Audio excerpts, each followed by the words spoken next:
Welcome back, everybody. My name is Tucker, and in today's video, we're once again talking about the extremely dysfunctional Cleveland Cavaliers, with some new headlines and stories emerging around this team that just can't seem to get out of their own way. But really quickly, before we get started, if you like the NBA, then consider subscribing. I upload basically every single day. Okay, so basically what's happening here, and I won't go over it too much, but essentially, John Beilein is just not made to be an NBA head coach. This is a guy that had a really successful run in college. It seemed like he was, in his last job at Michigan, and kind of out of nowhere, the Cleveland Cavaliers decided to hire him this offseason. He's like 70 years old, and it was a really interesting decision, and one that I thought initially made a good amount of sense, because this team, in terms of what they're going to be moving forward, a lot of it's going to rely on how well they develop their two backcourt players, Colin Sexton and Darius Garland. So getting a coach in John Beilein that has had so much success developing guards at the college level, his offense really revolves around his guards, and it just seemed like it would have made sense from a philosophical standpoint as long as he could transition correctly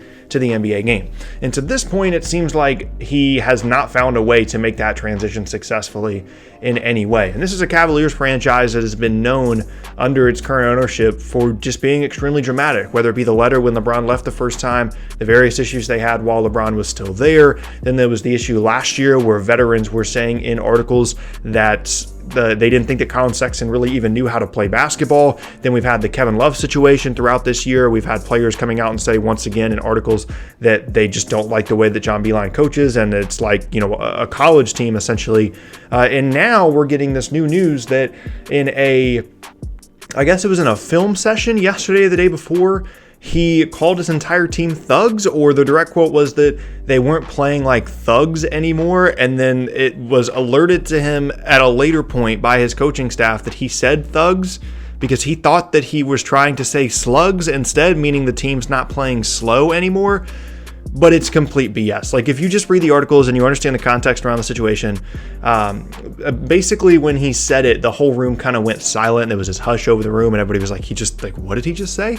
And so in my mind, that means that he's saying it in a negative context, right? In a negative connotation, saying like, hey, just so you know, like, we're watching film. Generally, it seems like these film sessions are negative under John Beilein, and he's pointing out all the things that the players are doing wrong, which is fine. But generally, I'm imagining these situations as John Beilein being in front of, whatever video and saying, this is what we're doing wrong, and just so you know, by the way, we're not playing like thugs anymore. Like, we're not doing what you used to do. That's the way I'm hearing the words in my head. Obviously, I wasn't there, but I'm hearing it as something that he definitely intentionally meant to say, and there's a couple of reasons why I believe that it was intentional. One, this is a guy that's been a career college coach, and the things that you can say to 18 and 19-year-old kids are generally different than what you can say to a group of grown men in a locker room and in a film session. And I think that Beilein definitely probably got used to the ability to use certain language towards his players and being able to interact with them in a certain way at the college level. Now, you can say that that's correct or incorrect if you want,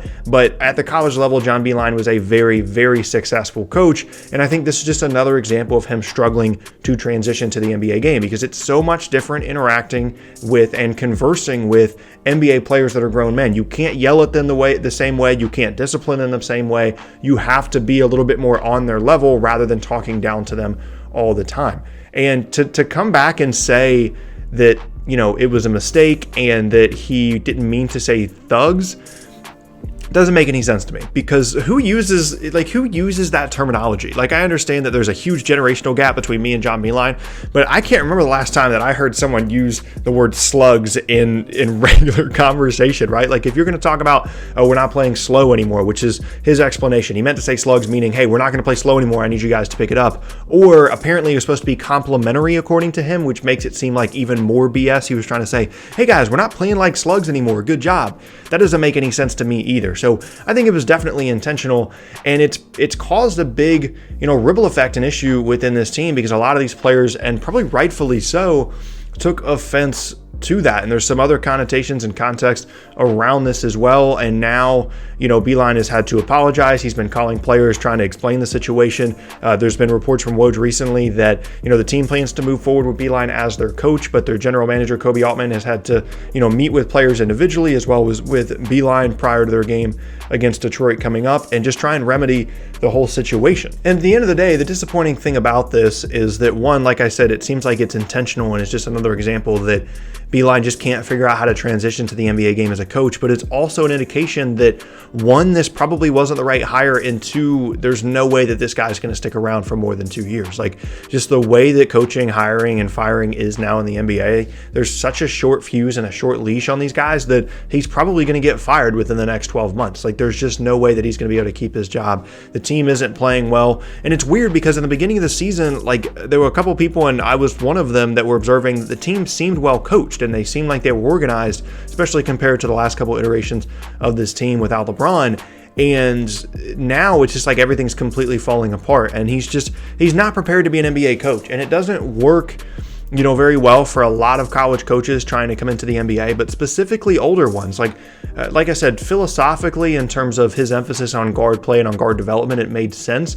But from an age standpoint, like hiring a career college coach that's 70 years old to a franchise that has been notoriously dysfunctional and disorganized is just not a recipe for success at all. And I'm surprised about the specifics of this situation, that he didn't have the foresight to understand, what issues the players would have with his comments. And so I'm surprised about that specifically, but I'm not necessarily surprised that this is going poorly, even though, again, from an X's and O's standpoint at the college level, I think John Beilein is a good coach. But at this point, this Cavaliers team is like the embodiment of that, the NBA is going 0 days without being unnecessarily dramatic meme. Like, that is, if you're looking for a poster team for that meme and that phrase and that statement, it's the Cleveland Cavaliers this year, and then even going back to last year as well. And it's a shame because I do think there's a good amount of talent on this team, and Darius Garland hasn't had a great start to his rookie year, but I think he's a talented player. Colin Sexton in the right situation can be really good. I don't think he's like a future All-NBA guy or anything, but he can still be really good. And it feels like they're going to continually be put in a bad situation because the Beilein thing's already not going well. And then, like I said, 12 months from now, they'll probably, be a new head coach.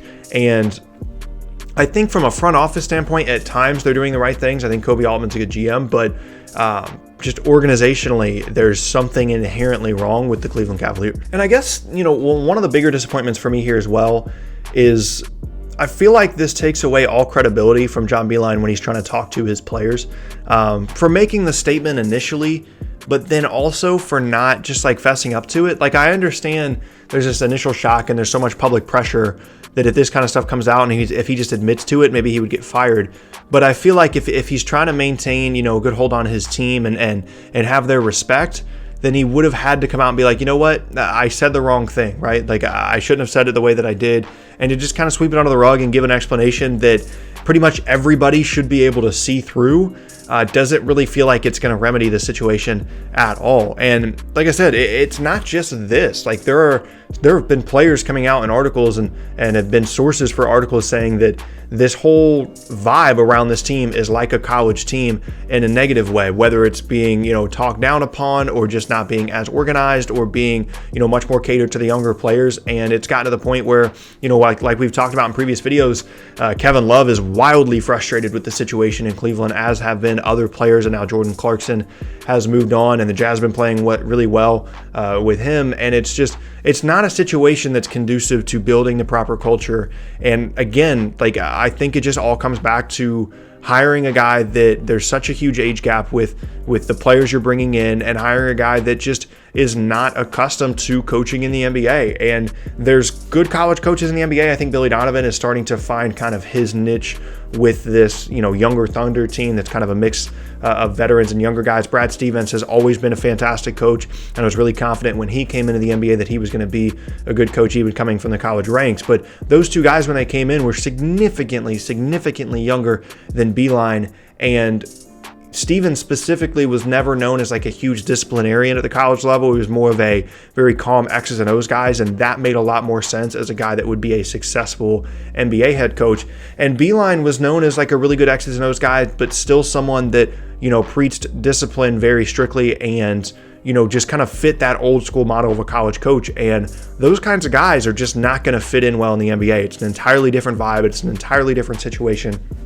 And unfortunately, it's one that's kind of punishing these Cavaliers players, and it's just not a good situation for any of them, whether it's the front office or the ownership or the players or the rest of the coaching staff to be in. And unfortunately, like I said, I think this is probably going to end up in Beilein getting fired, not necessarily as a direct result of this event, but just eventually accumulation of all the issues in Cleveland. Probably within the next 12 months, they're going to be looking for a new head coach. And there you have it. That is going to be the end of today's video, and I thank you all very much for watching. Once again, my name is Tucker. If you missed any of my previous videos, then be sure to check out the boxes on screen.